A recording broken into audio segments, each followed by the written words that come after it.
Okay so hello welcome back everyone to this another beautiful wonderful सा video. आज की video में हम लोग देखेंगे डेमनम सिने इंजुरिया वर्सेस इंजुरिया सिने डेमनम। ये जो इंजुरिया सिने डेमनम डेमनम सिने इंजुरिया, ये एग्जामिनेशन में बहुत ज़्यादा फेमस क्वेश्चन है। आप किसी भी सिलेबस का हो जाओ, न्यू सिलेबस ओल्ड सिलेबस, कोई भी एग्जामिनेशन दे रहे हो, ये बहुत फेमस क्वेश्चन है अगर आपके एग्जामिनेशन में टॉट का चैप्टर है तो।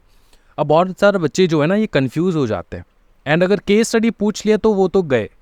तो इसलिए आज की वीडियो में मैं ये बहुत ज़्यादा अच्छे तरीके से एक्सप्लेन करने वाला हूँ along with the case studies. तीन केस स्टडीज़ करेंगे आज एंड इसको समझेंगे कि ये होता क्या है, कि डेमनम sine injuria and injuria sine डेमनम ये होता क्या है वो समझेंगे। सबसे पहले ये इतना पता चल रहा है आपको कि ये लैटिन वर्ड है, ये आपको पता है कि नहीं, पहले ये बता दो।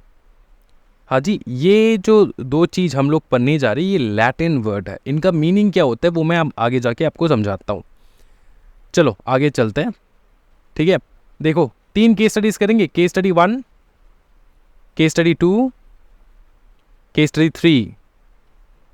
तीन केस स्टडी में आपका पूरा कंप्लीट हो जाएगा, मतलब दिल दिमाग और रूह में बस जाएगा आपका ये वाला टॉपिक। अच्छा, सबसे पहले हम लोग देखेंगे अंडरस्टैंडिंग द कंसेप्ट। कौन सा concept? Damnum sine injuria and injuria sine damnum. होता क्या है सर?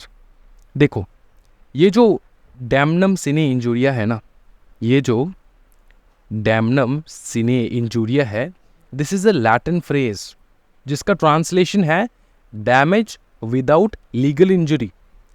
ये आप दो प्रकार के ट्रांसलेशन निकाल सकते हो इसको, या तो आप लिख सकते हो डैमेज विदाउट लीगल इंजरी, या तो आप लिख सकते हो डैमेज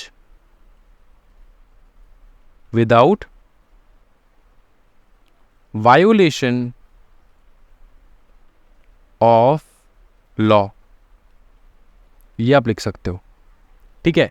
उसी का ऑपोजिट होता है हमारा इंजूरिया सिने डेमनम, जिसका अर्थ लीगल मीनिंग होता है इंजुरी विदाउट डैमेज। मतलब इसको हम लोग ये भी लिख सकते हैं, ये आप लिख सकते हो, ये आपको लिख लेना है। इसको हम लोग और एक भाषा में बोल सकते हैं, भाषा है violation of law without damage.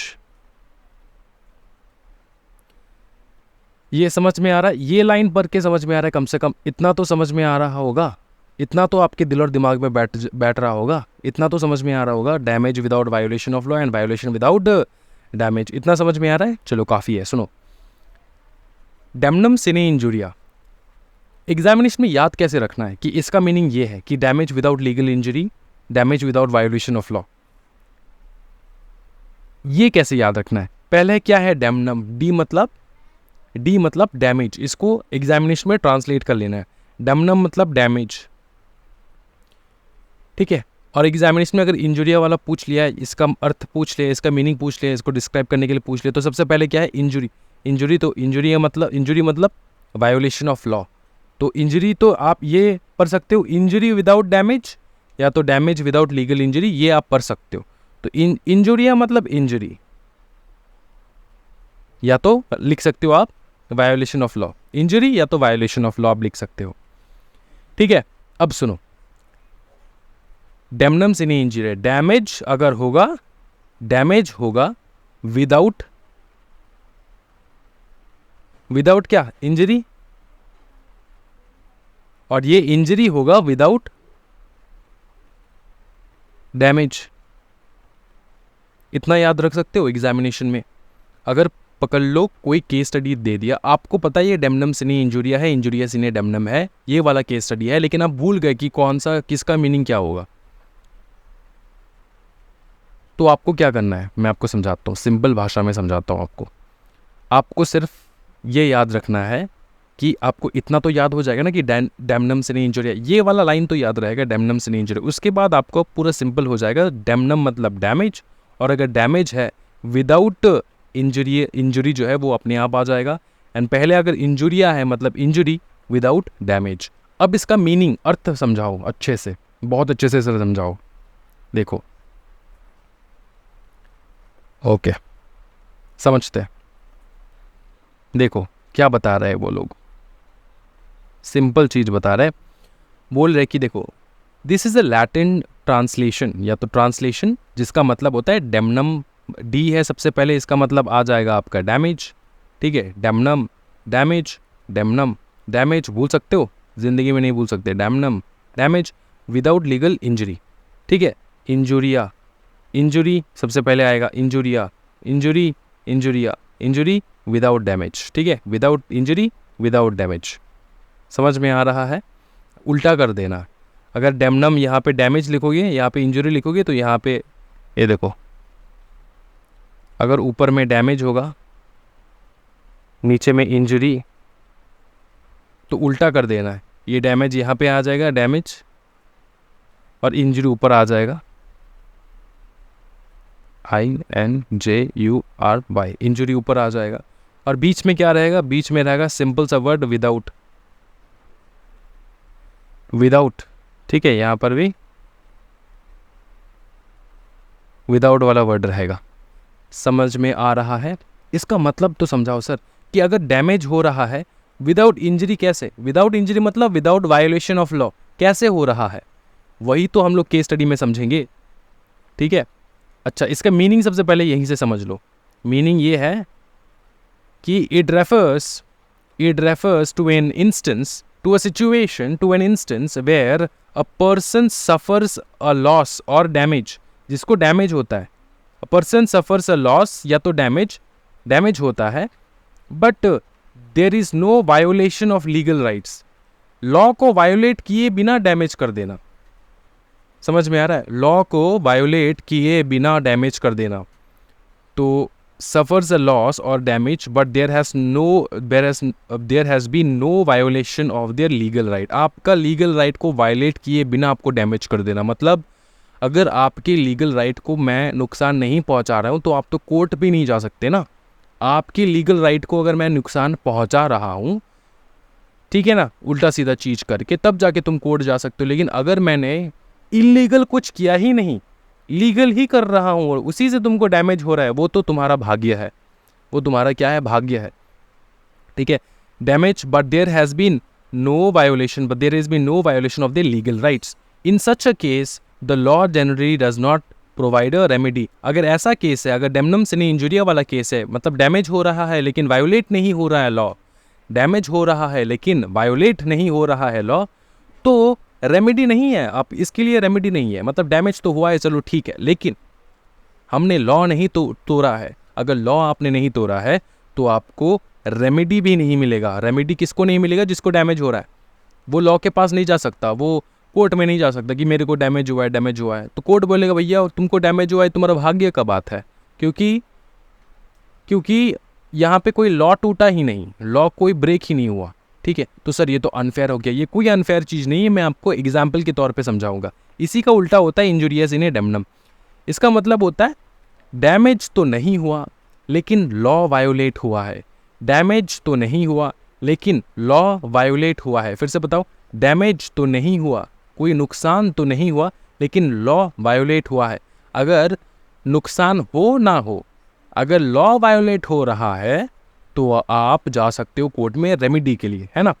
Here क्या बोले, here a person legal right has been infringed upon even if they have not suffered any tangible loss और हार्म, अगर उसको कोई भी किसी प्रकार का नुकसान नहीं हुआ है, हार्म नहीं हुआ है, लेकिन फिर भी उसका राइट को इन्फ्रिंज किया गया है, उसके राइट को आपने छीना है या फिर उसके राइट को वायोलेट किया है आपने, ठीक है, तो तब जाके, लेकिन हार्म नहीं हुआ है, आपने उसका राइट छीना है, राइट को वायोलेट किया लेकिन उसको नुकसान नहीं पहुंचाया, the law often recognise this as a legal wrong, तो ये लीगल रॉन्ग हो जाएगा एंड आपको रेमेडी मिलेगा, and provide a remedy, and provides a remedy, समझ में आ रहा है, सिंपल वर्ड, डेमनम सिने इंजुरिया, इंजुरिया सिने डेमनम, इंजुरिया मतलब इंजुरी हो रहा है, लेकिन इंजुरी मतलब वो चोट लग जाना, वो वाला इंजरी नहीं, यहाँ पे इंजरी लॉ को हो रहा है,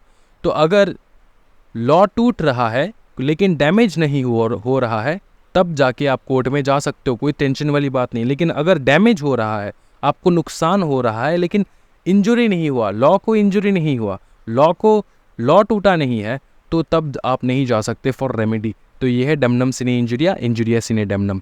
इसका एग्जाम्पल, बहुत ब्रिलियंट एग्जाम्पल हम लोग देखेंगे। सबसे पहला केस स्टडी होगा ये का, केस स्टडी 1, डैमनम सिने इंजुरी का केस स्टडी देखेंगे। सबसे मतलब डैमेज हो रहा है विदाउट लॉ टूटे बिना, लॉ को तोड़े बिना हम लोग डैमेज कर रहे हैं, लॉ को तोड़े बिना हम लोग डैमेज कर रहे हैं। एकदम प्राइम एग्जाम्पल हम लोग समझेंगे। सिनेरियो क्या है? A new shopping mall is build in a neighbourhood causing a significant decrease in business for small independent owned grocery store nearby. The grocery store owner suffers financial loss as a result. Simple चीज़ है। ये सारे ये जो area आप देख रहे हो ना, ये अंकल का एरिया है, इन अंकल का एरिया, ये वाले शॉप इस अंकल का, ये वाला शॉप इस अंकल का, ये वाला मिडिल वाला शॉप इस अंकल का। तो ये सारे शॉप के मिडिल में इतना बड़ा एक शॉपिंग मॉल है ना, शॉपिंग मॉल जो है उन लोगों ने खोल दिया है। अब यहाँ पे तो स्मार्ट बाज़ार से लेकर सब कुछ रहेगा, हमारे लिए काफ़ी अच्छी वाली बात है। लेकिन ये जो नियर बाई के दुकान है, जितने भी दुकान है ग्रोसरी शॉप से, उनको तो नुकसान हो रहा है ना। तो अगर उनको नुकसान हो रहा है, क्या ये सही बात है या गलत बात है बताओ? क्या इसके लिए आप कोर्ट, ये अंकल कोर्ट जा सकते हैं? कितना सैड है देखो ना यार, ये अंकल को देखो कितना मुरझाया हुआ है, ये भी सैड है, ये भी सैड। लेकिन क्या कोर्ट जा सकते? नहीं। क्यों नहीं जा सकते?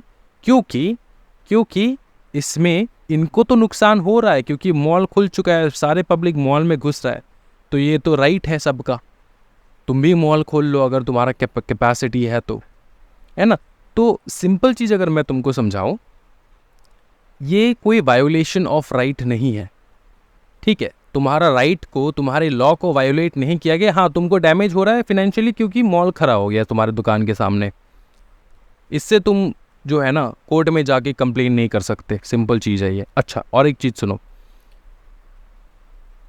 सिंपल चीज़ है, फंडा है लाइफ का। देखो लाइफ में ना जो स्मार्ट होता है ना, उसी को वही सर्वाइव करेगा। The smartest will survive. तो आप पूछोगे सर इनके लिए तो सर फिर ये तो जो है इनके लिए मतलब ये तो राइट चीज़ नहीं है इनके लिए, क्योंकि ये तो बेचारे लोग, इनको तो पता ही नहीं था। तो पता नहीं था ये आपका गलती है, आप नॉलेजेबल इंसान नहीं हो। जब ये मॉल खड़ा हो रहा था, यहाँ पे एक दुकान ले लो, तुमको तो मैसेज आया होगा ना, तुमको तो इन्फॉर्मेशन आया होगा 1-2 साल। ये एक दिन में खड़ा हो गया क्या मॉल? नहीं, तुमको पैसा सेव करना चाहिए था, फ्यूचर के लिए तुमको रेडी होना चाहिए था कि हाँ मॉल आ सकता है, यहाँ पे दुकान लेना है मेरे को, वरना मेरा ये दुकान शॉप जो है वो नहीं चलने वाला। तो you have to be smart enough to think, to plan about the future. अगर नहीं हो रहे हो, तुम और मैं सारे इंसेक्ट्स है इस दुनिया में, समझ में आ रहा है? तुम कल कुछ दिए जाओगे, कोई कल मुझे कुचल सकता है, समझ में आ रहा है ना? तो ये सिंपल है। अगर मैं स्मार्ट हूँ तो मैं बच के निकल जाऊँगा उससे, अगर मैं स्मार्ट हूँ तो बच के निकल जाऊँगा इससे। तो यही सिंपल चीज़ है। अगर ये मॉल खोल, तो कोर्ट यही कहेगा ना तुमको स्मार्ट होना चाहिए था, तुमको फिनेंशियली रेडी होना चाहिए था फॉर द फ्यूचर सर्कमस्टेंसेस। तो इसमें एनालिसिस क्या है कि while the grocery store owner has suffered financial damage, the mall construction was likely lawful and did not violate any specific legal right of the store owner. Therefore, this would be a classic case of damnum sine injuria. The store owner may have difficult recovering damages in court. तो उनको तो damages वगैरह के लिए वो recovery मिलेगा ही नहीं अगर कोर्ट इंडिया, देखो सोसाइटी टू सोसाइटी डिपेंड करता है। अगर यूएस में हो जाए तो ये तुमको कुछ रिकवरी नहीं मिलने वाला। लेकिन इंडियन कोर्ट्स जो है ना, इंडियन जजेस जो है वो बहुत नरम दिल के होते हैं, वो कहीं ना कहीं छोटा मोटा कंपेंसेशन जो वो अरेंज करवा लेते हैं वो लोग, ठीक है, तुम्हारे लिए। तो ये टाइप टू टाइप ये सोसाइटी के ऊपर डिपेंड करता है कि तुम्हारा सोसाइटी कैसा है। अच्छा, अब समझ में आ रहा है कि भैया ये केस है डैमनम सिने इंजरी का, मतलब डैमेज तो हुआ शॉपकीपर को, लेकिन ये जो मॉल है ना, इसने लॉ तो नहीं तोड़ा है, बिना लॉ तोड़े हुए उनने मॉल खड़ा कर दिया। समझ में आ रहा है? ये कंसेप्ट क्लियर हो चुके हैं। नेक्स्ट केस देखेंगे हम लोग फटाफट।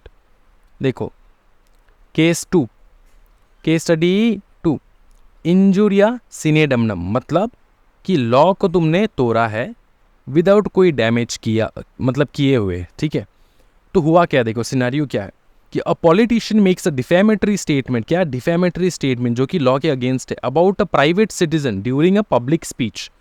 The statement is widely reported in the media, but the citizen does not suffer any tangible financial loss as a result. तो पकड़ लो ये एक नेता, अगर आप पहचान रहे हो इस नेता को तो बहुत अच्छी बात है, अगर नहीं पहचान रहे तो भी कोई दिक्कत वाली बात नहीं है। अच्छा, ये नेता, इसके भाषण में आया था ये एक चाचा, ठीक है, इस चाचा को ने कुछ ऐसा उल्टा सीधा हरकत किया होगा या फिर ऐसे ही खड़ा था, तो इसका दिमाग खराब हो गया था नेता का, पॉलिटिशियन का, उसने कुछ उल्टा सीधा कह दिया इस चाचे को, तो इसको डिफेम कर दिया कि लुंगी वाले भाई साहब तुम क्या कर रहे हो, तो सबके सामने इंसल्ट कर दिया, मतलब इसको चोट लग गया इसके उसमें मान इज्जत पे।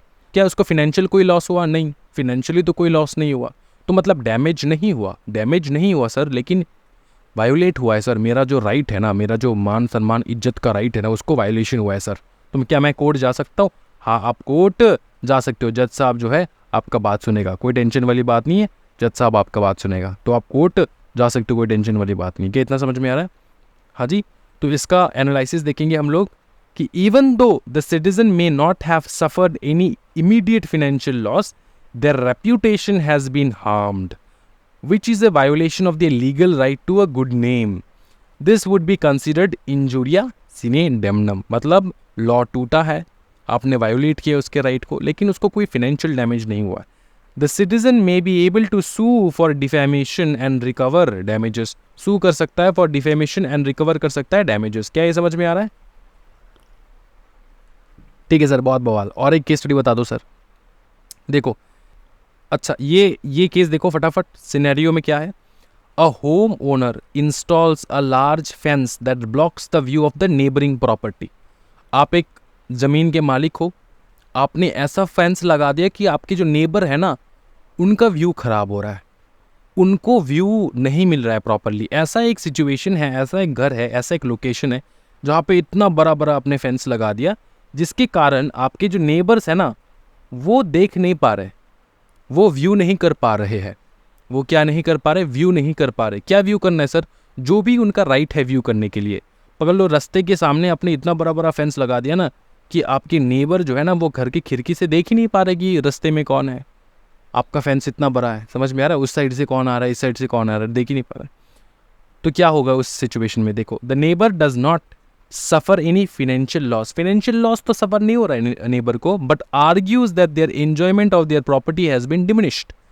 मतलब नेबर का जो प्रॉपर्टी है, उसमें जो वो रह रहे हैं, उसका जो राइट है, उसका जो एंजॉयमेंट है, वो कम हो रहा है, क्योंकि आपने इतना बड़ा फेंस लगा दिया आपके घर के सामने, उसका व्यू खराब हो रहा है। तो इस केसेस में क्या होगा? देखो एनालिसिस क्या है, देखो एनालिसिस क्या है। This case presents a more complex situation. While the neighbor may not have suffered a tangible financial loss, tangible financial loss नहीं हो सकता है शायद, they may have valid claim based on a violation of their right to quiet enjoyment of their property. Whether this constitutes injurious sine damnum would depend on specific law and regulation in the jurisdiction. तो ये injurious sine damnum है कि नहीं? देखो, injurious sine damnum क्यों? क्योंकि यहाँ पे डैमेज, फिनेंशियल डैमेज तो नहीं हो रहा है, व्यू ब्लॉक हो रहा है, तो फिनेंशियल डैमेज तो नहीं हो रहा है, लेकिन उसका जो एंजॉयमेंट है प्रॉपर्टी का, वो कम हो रहा है। तो इसमें इंजुरिया सिने डेमनम है कि नहीं? इंजुरिया सिने डेमनम मतलब लॉ वायोलेट हो जाना है कि नहीं, वो डिपेंड करता है स्पेसिफिक लॉज पे, specific law regulation in the jurisdiction. यहाँ पे डिपेंड होगा, आपकी जुरिस्डिक्शन देखा जाएगा, वहाँ पे क्या लॉ है नहीं है वो देखा जाएगा, उसके हिसाब से बताया जाएगा। ये क्लियर डिस्टिंक्शन नहीं है, ठीक है ना? वो अपने बाउंड्री में जो है फेंस लगाया, लेकिन आपका व्यू खराब हो रहा है। ये प्रॉपर्टीज एक्ट वगैरह जो है, वहाँ पे EBCL में आपको पढ़ने का, तो अलग अलग लॉस हम लोग देखेंगे, जहाँ पे अगर कुछ है ऐसा तो आपको न्याय मिलेगा, रेमेडी मिलेगा। तो अगर मैं बताऊँ आपको इन जनरल, हाँ आपको रेमेडी मिलता है इन सारे केसेस में, ठीक है, यहाँ पे मिल जाएगा रेमेडी, क्योंकि इंडियन जुरिस्डिक्शन में आपका ये सारे केसेस जो है अलाउड है, एंड कोड भी सुनता है। समझ में आ रहा है? चलो, अंकल तो बहुत नाराज़ है क्योंकि भैया आपका लॉ, आपका जो फेंस है बहुत ज़्यादा बड़ा हो चुका है। क्या ये समझ में आ रहा है? क्या ये क्लियर डिस्टिंक्शन समझ में आ रहा है? 3 प्रकार के केसेस मैंने समझा दिया। एक तो डेमनम सिने इंजुरिया, एकदम स्पेसिफिक केस मैंने समझा दिया आपको, डेमनम सिने इंजुरिया का स्पेसिफिक केस। दूसरा मैंने आपको समझाया है इंजुरिया सिने डेमनम का स्पेसिफिक केस। तीसरा मैंने आपको समझाया है अमोर न्यूसेंस केस, जो कि मतलब ये मतलब और थोड़ा कॉम्प्लेक्स केस है, जहाँ पे आपके अदर लॉज जो है वो भी देखा जाएगा। समझ में आ रहा है? ये 3 केस मैंने समझा दिए। एग्जामिनेशन में कोई भी केस स्टडी पूछे, आप आराम से केस स्टडी लिख सकते हो, कोई दिक्कत नहीं आने वाला, ठीक है? कौन से केसेस में क्या क्या होता है ये आपको पता चल चुका है, कोई दिक्कत वाली बात नहीं है। तो डेमनम सिने इंजुरी, इंजुरी सिने डेमनम क्या, ये आप याद रख पाओगे? सिंपल चीज़ है, मैंने फिर से बता दिया है। अगर एग्जामिनेशन में ये वाला केस स्टडी पूछ लिया और अगर आपको डाउट हो रहा है, जब केस स्टडी दिया जाएगा ना, तब आपको एक बार रीड कर लेना है आपके दिमाग में ये कौन सा केस हो सकता है, मतलब यहाँ पे रेमेडी मिलेगा कि नहीं। अगर आपको दिमाग में, अगर आप इस केस को समझ के आप इतना डिटरमाइन कर लो कि हाँ यहाँ पे रेमेडी मिल सकता है, यस, तो फिर नेक्स्ट क्वेश्चन जो आएगा आपका, तो ये कौन सा केस होगा, क्या ये इंजुरिया सिने डेमनम होगा या फिर डेमनम सिने इंजुरिया होगा। कि अगर वहाँ पे अगर आपका कन्फ्यूजन है, आप कैसे सॉल्व करोगे? डेमनम सीने इंजुरिया है, इंजुरिया सीने डेमनम है, मैंने क्या बताया? डैमेज, उसके बाद मिडिल में आएगा विदाउट, मिडिल में क्या आएगा बताओ ना? मिडिल में आएगा आपका यहाँ पे विदाउट वायोलेशन ऑफ लॉ, और अगर आई आगे है इंजुरिया विदाउट डैमेज, तो कहाँ पे मिलता है? अगर वायोलेशन हो रहा है वहीं पे मिलेगा रेमेडी, वहीं पे मिलेगा रेमेडी। तो इतना अगर समझ में आ जाए आपको, तो आप आराम से आंसर लिख सकते हो कि भैया इंजुरिया सीने डेमनम है ये, क्योंकि यहाँ पे इंजुरी हो रहा है लॉ को इंजुरिया।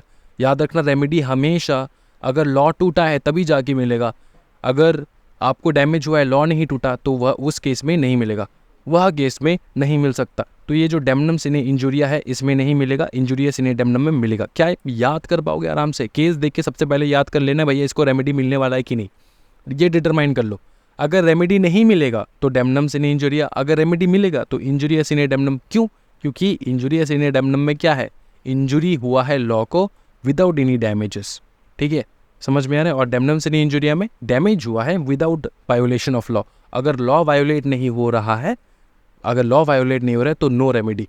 इतना समझ में आ रहा है? तो केस स्टडी कैसे सॉल्व करोगे एग्जामिनेशन में? सबसे पहले डिटरमाइन करोगी कि ये रेमेडी मिल सकता है कि नहीं। अगर आपके दिमाग में कह रहा है कि रेमेडी मिल सकता है, तो फिर ये दो डिटरमाइन कर लो तुम, ये दो आराम से निकाल लेना है, ठीक है। समझ में आ रहा है? कोई दिक्कत वाली बात नहीं, सिर्फ डेमनम और इंजुरी याद कर लो, उसके बाद तो ये डेमनम इधर आ जाएगा और इंजुरी इधर आ जाएगा, है ना। क्या क्लियर है? कोई दिक्कत वाली बात नहीं है। हाँ जी, इंजुरी आ जाएगा इस तरफ और डेमनम आ जाएगा इस तरफ, और बीच में आ जाएगा सिने विदाउट, ठीक है। क्लियर? कोई डाउट वाली बात नहीं है भैया, पूरा एक्सप्लेनेशन जो है बवाल हो चुका है और आपके दिल और दिमाग में शायद बैठ चुका है सब कुछ, ठीक है ना। इसके साथ जो है ना ये वीडियो हम लोग कंप्लीट करते हैं। अगर वीडियो पसंद आया तो ज़रूर लाइक एंड सब्सक्राइब कर देना, चैनल को सब्सक्राइब कर देना, एंड कमेंट सेक्शन में ज़रूर बताना कि अगर आपको पसंद आया कि नहीं, for more and more videos. अगर कोई डाउट है किसी भी टॉपिक के ऊपर, स्पेसिफिक कोई भी सब्जेक्ट को ले लो, तो आप कमेंट सेक्शन में ज़रूर ड्रॉप करो, मैं फटाफट इसका रिप्लाई करके वीडियो निकालूंगा, ठीक है। Thank you so much everyone, happy learning guys, bye bye and take care.